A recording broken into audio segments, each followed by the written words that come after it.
In the village of Nduka, Obiajulu and Neko struggled to feed their daughter, Addis. Their farm yielded little, and hope was fleeting. One day, a letter arrived from Neko's wealthy sister, Chidinma.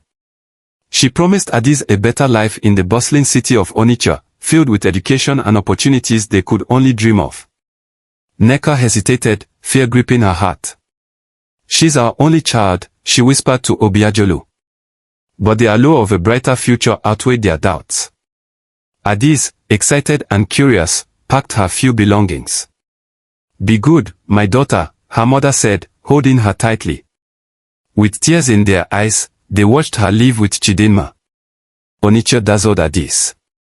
The city buzzed with life, vendors shouting, carts rattling, and colorful fabrics waving in the wind. Chidinma's mansion was grand, with sparkling floors and servants bustling about. "This is your new home," Chidinma said warmly. Addis felt a mix of awe and nervousness. She had no idea what awaited her.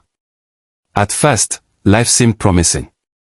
Addis marveled at her new surroundings, savoring dishes she'd never tasted before. Chief Okonkwo, Chidinma's husband, welcomed her with a broad smile. "Feel at home, my little princess," he said. But something about his lingering gaze unsettled her. She brushed it off, trying to embrace her new life. The chores began small, sweeping the floors, dusting shelves. But soon, Addis was doing more than the servants. She woke before dawn, fetching water and cooking meals she was forbidden to eat. "You must earn your keep," Chidinma snapped when she complained. Addis missed her parents terribly but kept quiet, fearing punishment. Chief Okonkwo's kindness became unsettling. He often called Addis to his study, offering sweets and compliments. "You're growing into a fine young woman," he'd say, his hand lingering too long on her shoulder. Addis avoided his gaze, her heart pounding. She felt trapped, but who could she tell? Her aunt wouldn't believe her. One evening, Chidinma left for a family visit, leaving Addis alone with Chief Okonkwo. He summoned her to his quarters, his voice gentle but commanding. "Come, Addis. Let's talk." Fear gripped her as she entered the room.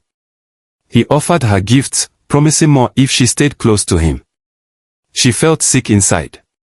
As Chief Okonkwo leaned closer, Addis bolted from the room, tears streaming down her face. She locked herself in the servant quarters, trembling. The next morning, she gathered her courage and told Chidinma everything. But instead of support, her aunt slapped her.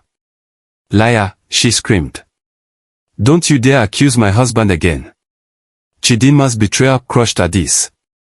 She was stripped of privileges, forced to sleep in the kitchen and eat scraps.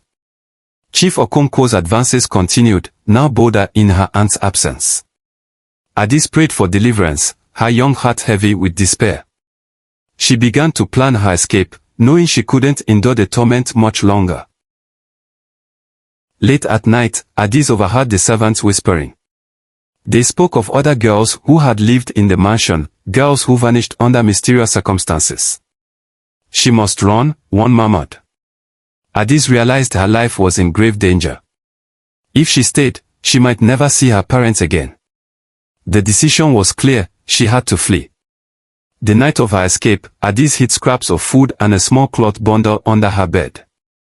She listened for the sound of the mansion quieting. When Chidinma and Chief Okonkwo left for a late-night party, Addis knew her moment had come. Her heart raced as she silently crept out. The forest loomed like a dark ocean, its trees whispering secrets.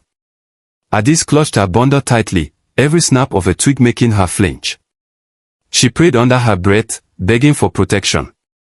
Behind her, she heard faint shouts. Chief Okonkwo's guards had discovered her absence and were now searching for her. The pursuit grew closer. Addis ran until her legs burned, her bare feet bleeding from sharp rocks and thorns. The guards' torches flickered in the distance, lighting up the dense forest. She stumbled upon a large sycamore tree glowing faintly under the moonlight. Instinct told her to hide beneath its roots. As Addis crouched under the ancient tree, the air grew still. The guards approached, their voices harsh.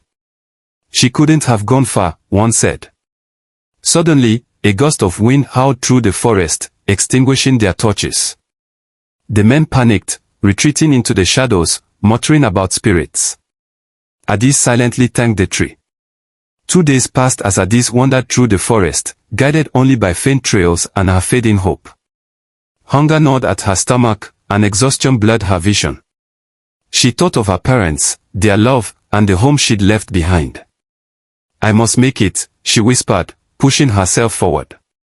Finally, Addis reached the edge of the forest and spotted familiar landmarks. Relief flooded her heart as